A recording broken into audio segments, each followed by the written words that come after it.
So thank you.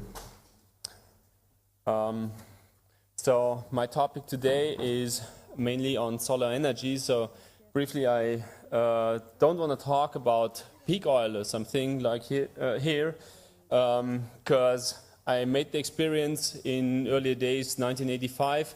I gave my first talk about peak oil still in school. I predicted the peak for around the early 90s, so I was wrong. Then I don't want to talk about oil prices. In 2001, August 2001, I made a bet with a colleague, telling when the oil prices were below 25 still, $25 per barrel. I made a bet in 3 years we're going to have, we see prices of about $50. I lost the bet 1 month. So I'm talking about things I know better, about solar energy and the potential for replacement of the upcoming fossil fuel gap. So, brief agenda. Basically, I don't want to zoom too much into the analysis of the supply gap, but briefly for introduction, we'll briefly cover some of the renewables, which might help to provide alternative supply. Focus then on solar resources, and then step into the technological and economical potential of the various solar technologies. So that's mainly about. Briefly about where I'm coming from. Today I was doing lots of atmospheric science before, but now I'm working for a project development company placed in Germany. And we're doing project development all over the world, currently in about 11 countries, which are, of course, they must be economic, which are for certain types of renewables already economic. We're dealing a lot, strongly in the wind business, PV, then CSP. This is what this talk will be mostly about. We're having a unit for biogas, and also are involved in, at least India, in small hydro. So this is more or less my background. Concerning the upcoming fossil fuel gap, the principal situation for the people here in the room is quite clear. We're facing a severe deficit in supply pretty soon. There's still some relatively high uncertainty of how it will be reduced. It's not just oil which is getting to be less in the future. It's also other commodities like natural gas. It will be also uranium and coal.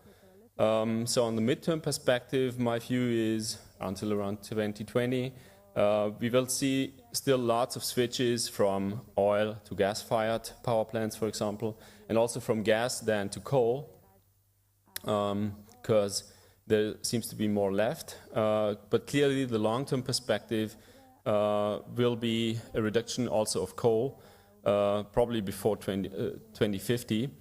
So we have to really think about the supply side. On the demand side, of course, this is pretty easy to explain. It's basically folding. It's a matter of standards of living. Of course, the increasing number of consumers. Something not yet really thought about, it might be the issues coming up with climate change. There will be lots of energy needed for desalination, maybe some more energy for cooling, or also for more infrastructure needed, like building more dikes. That might be an issue which is on the demand side. Also measures for mitigating environmental impact, filters and so on. There, you can either count them on the supply side, they're reducing efficiency, or on the demand side, whatever. So, briefly spoken, there will be a gap. Clearly, there seems to be coming up a gap where the supply will not be enough to match the demand. Of course, on the timescales we're observing, we can more or less neglect any storage, so it must equal out more or less. And what I want to emphasize, of course, There are some people modeling, especially when I'm thinking about IEA, they often seem to have models which are demand-side driven, but you simply can only use those commodities which are there and easy to extract from ground. So, just briefly about the supply side once again. What I want to point out is the fossil fuels primarily deliver heat, also in the combustion engines or in the power plants. So an important issue to watch is also the efficiency of the plants. Nuclear plants are not very efficient, for example, because they don't operate on high temperatures. So you only get usually around 32% efficiency. Coal plants a little better. Gas plants, of course, much higher, because you can run more efficient processes there. But I'm not a friend, what I want to point out, not a friend of measuring energy in barrels or BTUs, because what actually is needed, what is needed to fulfill the demand of humankind for energy is, for example, it's motion. It's, of course, it's sometimes, it's also heating, but concerning motion, transport, I think an important issue is we don't want to heat our cars, we want to drive them. So just thinking about the average efficiency of cars, for gasoline-fired cars, it's not very good. It's below 20, might be better for diesel, but it's certainly much better for the electric car. So what I'm proposing is we have to have a clear look on also the type of energy use. Of course, the whole thing, the fossil fuel supply gap, is a function of course, you must meet the demand, neglecting any storage. In time, you must have the right energy at the right place, and it's a matter of type of what you actually need. Just a few basic numbers, a rough estimate of its dimension. I don't do the whole modeling here, just want to give you some ideas. Concerning crude oil, just to keep that in mind, if you have a slow reduction, it might be minus 2% a year. It equals out to minus 1.7 megabarrels a day, or equals in terawatt hours, around 1,000 terawatt hours a year. So the more likely case might be 3%. So that's about the dimension we're facing. What are measures to close this upcoming fossil fuel supply gap? Of course, it's an increase in efficiency. Then we probably have to consume less. What would help a lot is to live slower and friendlier, less aggressive. Of course, if it would be a big opportunity to reduce at least to reduce the increase of population. And then on the supply side, there is the other option coming up, that there are plenty of renewable energy options. So, of course, you know most of those: hydro, wind, geothermal, ocean energy, including tides, waves, and maybe also some strange things like osmotic pressure, bioenergy, and last but not least, solar energy. So how to characterize those? Hydropower, I think, is clearly recognized as a cost-efficient opportunity. It has the option for storage. Wind power is also recognized as cost-efficient, not yet meeting today market prices, maybe in some few cases where you're, of course, firing with oil or something that might be close. But unfortunately, it's intermittent, so that's an issue when we have a look on the whole system. Geothermal has the good option to really provide baseload. Ocean energy, I must say personally, I don't know too much about it, but it's also clearly intermittent, might be cost sufficient at some special places. Concerning biofuels, that's actually a technology which is good to store, chemical storage, and also abundant. And solar energy is also, yeah, you can provide power, heat, and also has the option to be used for chemical systems. It's abundant and versatile.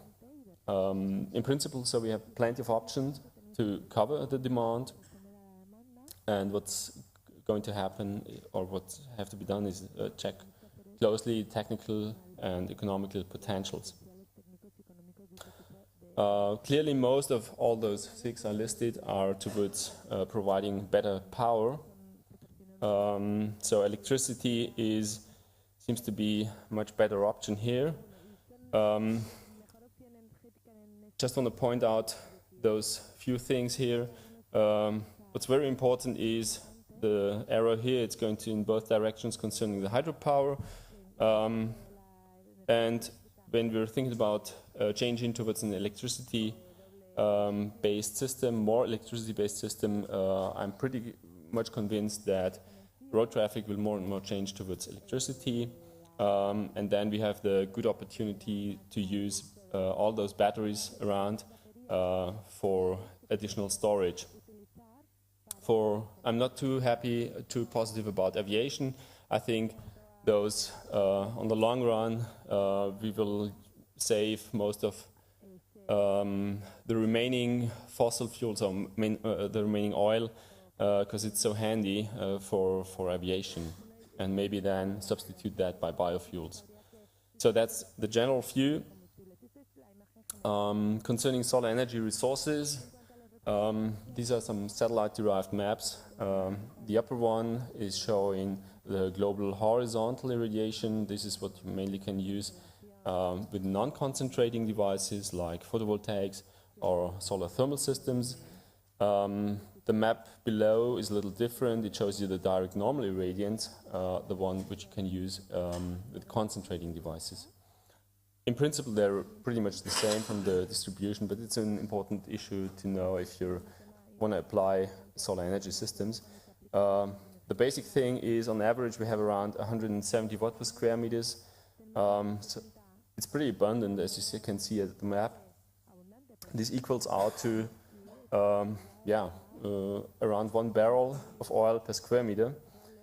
So it's really seems to be a splendid source of radiation, but of course this is when you really make advantage of every single square meter, even on the oceans. So it's plenty of energy out there, but the thing is how to use that. Just a few numbers more. The total solar energy demand provided by the sun would be then around 5,500 times the current prime energy.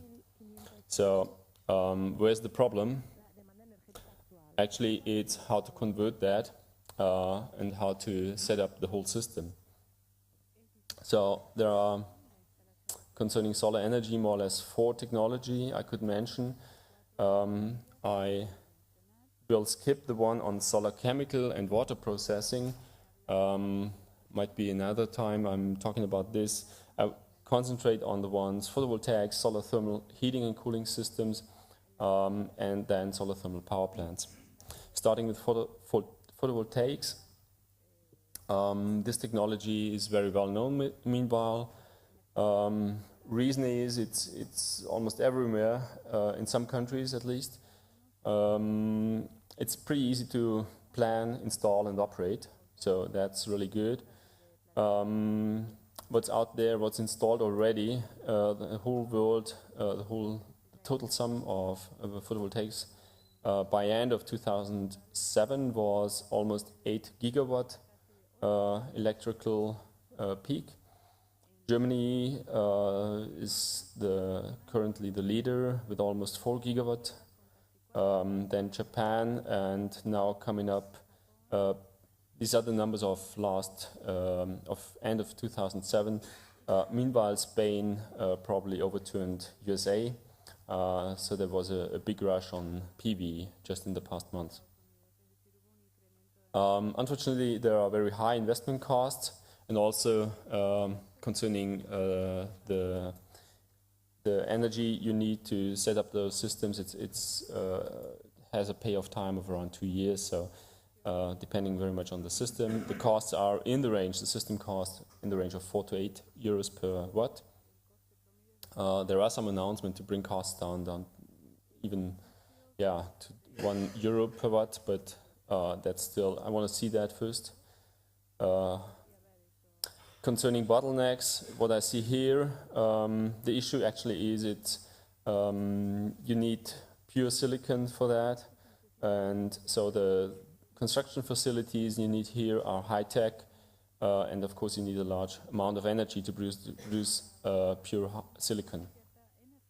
You don't have option for direct storage.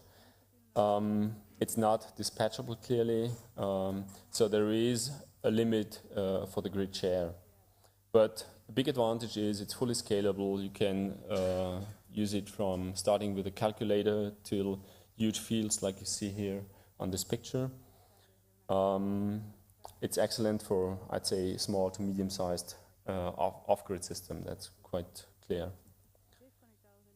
So this is the growth which we experienced in the past years. It's around 30%. It's pretty high.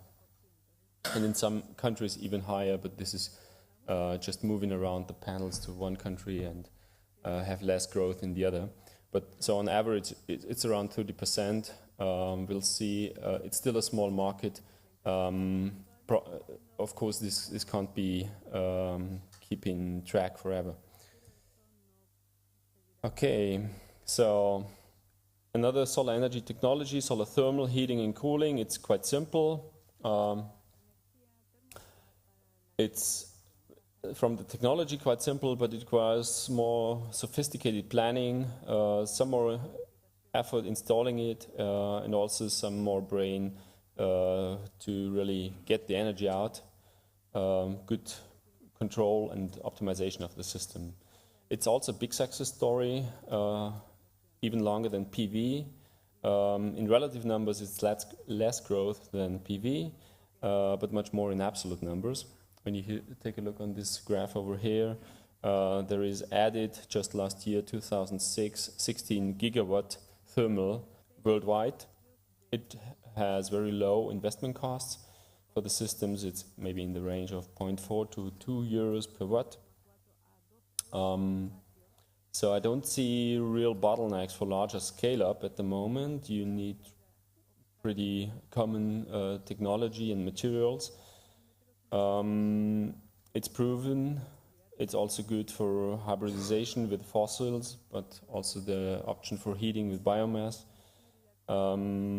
Main problem is on the one hand side financing. It would help a lot if the oil price is steady on a high to convince people buying new houses. If the oil price is steadily on a high level.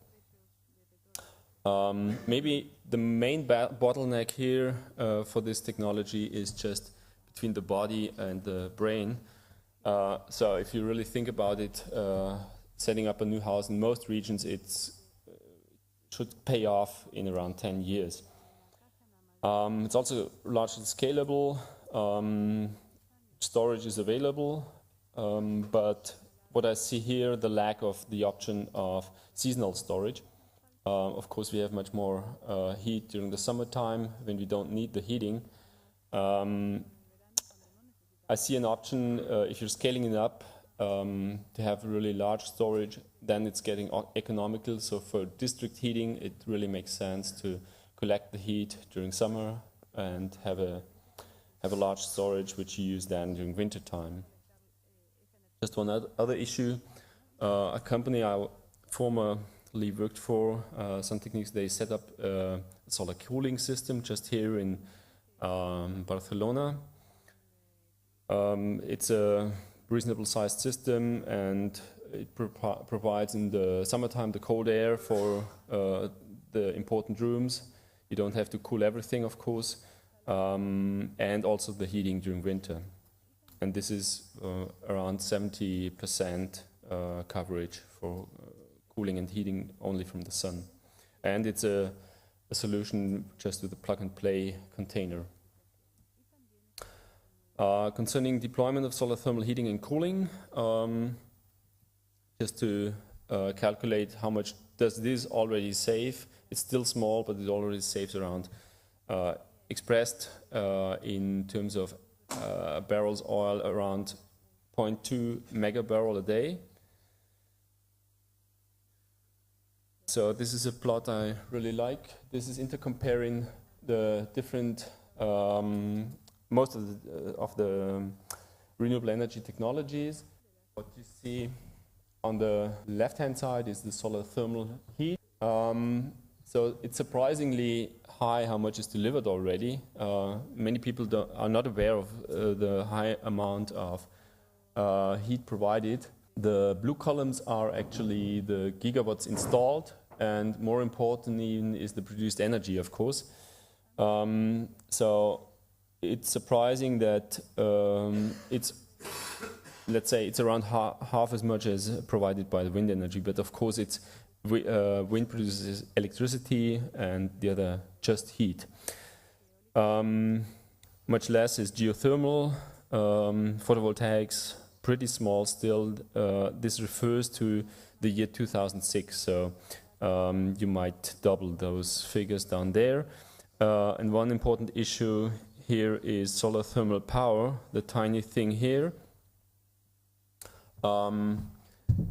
This is taken from an IEA publication. I recalculated those numbers, and the situation is even, let's say, on the one hand side it's worse, so it's not 0.8, but it's only around 400 megawatts, which are installed electrical power, solar thermal, which are producing around 1.4 terawatt hours a year. What's very important here is to see the capacity factor, and this is where solar thermal shines off. It's very low for the solar thermal heating systems. That's mainly for the reason that the sun unfortunately doesn't shine as much in the winter, and the lack of storage. For the wind power, it's around, on average, it's 23%. Geothermal is 66%, but this could be, from my opinion, get higher, up to 80–90% could be feasible. Photovoltaic is pretty low also. 42% I calculated for the solar thermal power plants, and for the ocean systems which are available currently, it's around 15%. I want to zoom into the solar thermal power systems now. What's out there available, it's parabolic trough systems. They were deployed in the Californian desert in the late 1990s. And alternatively, another solution is a so-called power tower. The system you see below is the PS10, which was built or is operated since 2006 in close to Sevilla. So the good thing about those concentrating systems is that they're tracking the sun, so you have a different shape. When you take a look on the blue line, that's the fuel of the solar energy systems. It's the direct solar radiation, so it's much more like a rectangular. It's less a sinus function like you would experience with a static, with the photovoltaic systems, for example. So the gray line is then the solar power derived from the system. So it's much closer meeting the demand.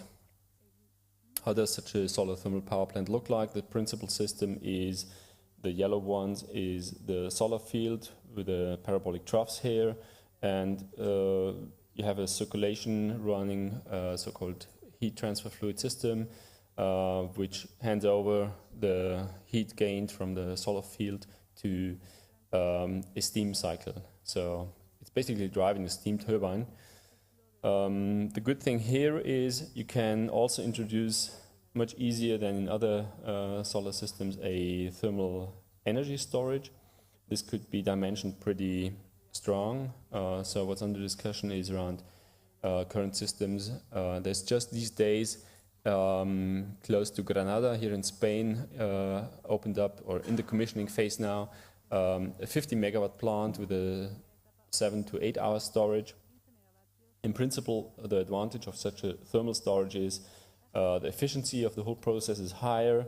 You're using, you have more time to use the turbine installed.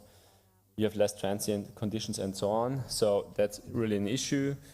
I want to speed up a little. Don't go into the details. You can take the presentation from the web afterwards. But that's an important point if you're thinking of how solar thermal power plants can really deliver energy for a whole country, even for the USA. So just lately there was announced in Scientific American a paper called the Grand Solar Plan, where they basically set up a system consisting of PV and CSP and so on, which should provide around 70% of all the electricity needed in the US by solar plus some buffering in storage in gas caverns. Also, they're thinking about electric cars and so on. They also were talking about financing such a system, and calculated roughly they need in the first 10 years around 400 billion US dollars. So it's, yeah, basically spoken, it would have been much wiser to invest for the US those billions in setting up such a system than investing or trying to invest billions of dollars trying to bomb oil out of the ground somewhere else. So they would have saved lots of money there and have a more or less sustainable system. So we recognize they can do. What can we Europeans do? Principally, there is, I quickly go over this. There was a study done by DLR Germany, the German Aerospace Center. It's called the Trans-CSP, and they analyzed the different renewable energy systems. What's coming up is the vision for a system consisting of lots of different renewable energies, providing more or less almost 100% renewable by 2050. So these are the graphs showing that this change seems to be possible. Even coal is fading out here for the European supply, and that might be a solution for Shell. He asked yesterday, how can we supply Africa with energy? The issue is, I think they have very good solar resources that we should teach them how to use them. Just a brief look on the numbers. What we have here for the solar thermal power plants, originally it started in the 1985 with around 30 US cent per kilowatt hour. It dropped. There was a good learning curve, but then unfortunately during the 90s there was low oil prices. The learning curve stopped, and now we're starting again at a relatively high number. So just one thing, we recognize now such a paradigm change concerning renewables. Even the IEA recognizes that those different renewables can provide much. So for their new scenarios coming up, they just published that in June, that PV, solar, and several others renewables can provide a lot for the future energy mix. So just one last thing on Spain here. There's plenty of development going on here concerning solar thermal power plants. They're actually deploying that rather rapidly. I just told they're opening up a new plant these days. There will be plenty of more in the next years coming up. There are plans for around up to 8 gigawatt, but I'm pretty sure we will see around 1 gigawatt by 2012. So these are projects, many under construction, some financed and so on. So it's on a good way. And just concerning potentials, what's out there, the CSP study how much the countries, the Mid East and the in the Mid East and North Africa can supply. You can see that following that indicated web address. If they only apply by 2050, those numbers given here, it's still below 1% of the economic potential. So concluding, I pointed out that solar energy can provide much more energy than currently thought. Especially this is true also for heating and cooling. I expect a large change towards electricity. Even a full renewable energy system is feasible by the end of the century, not by 2050, but I think there is some coal left then. We need a good mix of cost-effective renewables, and solar thermal plants are a big solution in this game. So I want to thank you for your attention, and especially the host country for Spain, that they're now revitalizing these solar thermal power plants, which were long suffering from low oil prices. Thank you very kindly. So let's just take a couple of quick questions. Who is out there with a question? Let's have the question. So this gentleman here. Roger. Sorry, just very quick. I would be interested if you had a look at the EROI of the options you studied. I didn't focus too much on the EROI, more on the deployment rate.